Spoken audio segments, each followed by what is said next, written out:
Assalamualaikum Pak. Perkenalkan, saya Perawat Erik. Saya mahasiswa profesi nurse di Universitas Muhammadiyah Bengkulu. Di sini saya ingin melakukan Fenkes atau pendidikan kesehatan tentang gagal ginjal kronik, Pak. Pak, di sini saya boleh minta waktu Bapak sebentar. Ya. Nah, kita mulai ya Pak untuk Fenkesnya. Sebelumnya Bapak sudah mengetahui apa itu gagal ginjal kronik, Pak? Belum Pak, baru dengar itu Pak. Lagi dengar Pak ya? Ya. Gagal ginjal kronik itu Pak, yaitu gangguan fungsi ginjal yang menurun secara cepat dan fungsi tersebut tidak dapat kembali seperti semula, Pak. Jadi kita itu selalu gangguan di ginjal, kedua ginjal itu tidak berfungsi dengan baik seperti semulanya, Pak. Nah, di sini Bapak sudah tahu apa aja penyebab dari gagal ginjal itu, Pak? Biasanya itu kurang minum Pak. Ya, benar Pak. Yang pertama itu kurang minum, terus banyak minuman yang beralkohol, minuman yang bersoda, tekanan darah tinggi atau hipertensi itu biasanya tekanannya sering di atas normal Pak. Normalnya kan 120 ke 80. Mungkin bisa 140 atau 100 itu bisa dikatakan hipertensi Pak. Nah, terus ada lagi pola makan dan gaya hidup yang tidak sehat. Itu biasanya itu pola makannya yang sering junk food dan yang kurang nutrisi lah. Nah, terus bisa juga dari penyakit bawaan dari keturunan kan, misalnya dari bapak ada penyakit Dari gen gitu ya Pak. Ya, gen juga bisa. Terus bisa juga dari batu saluran kencing, Pak. Kencing. Ya, itu biasanya bapak sering nahan kencing kan. Oh iya ya. Nah, jadi kan dia ada lama-lama kencing di kantung kemih kita jadi kristal-kristal itu batu bapak. Itu juga menyebabkan kerusakan fungsi ginjal. Jadi bahaya kalau kita nahan kencing. Iya Pak. Tanda dan gejalanya apa bapak udah tahu Pak? Pastinya sakit gitu Pak. Bisa juga sakit di bagian belakang sini kan, misalkan seperti sakit pinggang, Ya.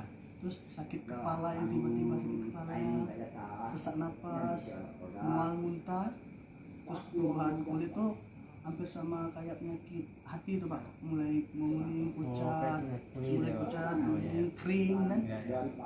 kita mudah capek. Terus biasanya perawatan yang di gagal ginjal kronik di rumah itu Pak bisa diatur dengan pola makan kita yang lebih efektif. Kita sering minum minimal 8 gelas atau 8 gelas per hari Atau 1 liter per hari. ya.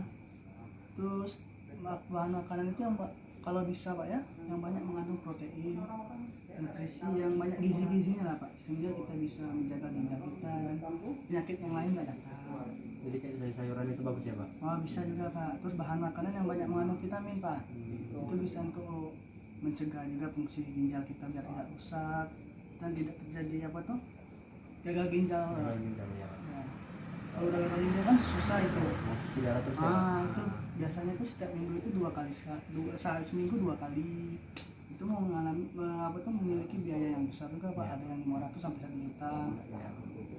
Terus makanan yang biasa di sini ada Bapak tahu apa aja yang makanan yang tidak boleh dimakan atau yang sering dikonsumsi oleh penyakit gagal ginjal?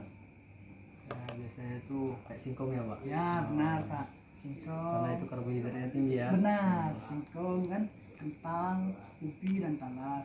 Terus banyak makanan yang banyak mengandung lemak Pak.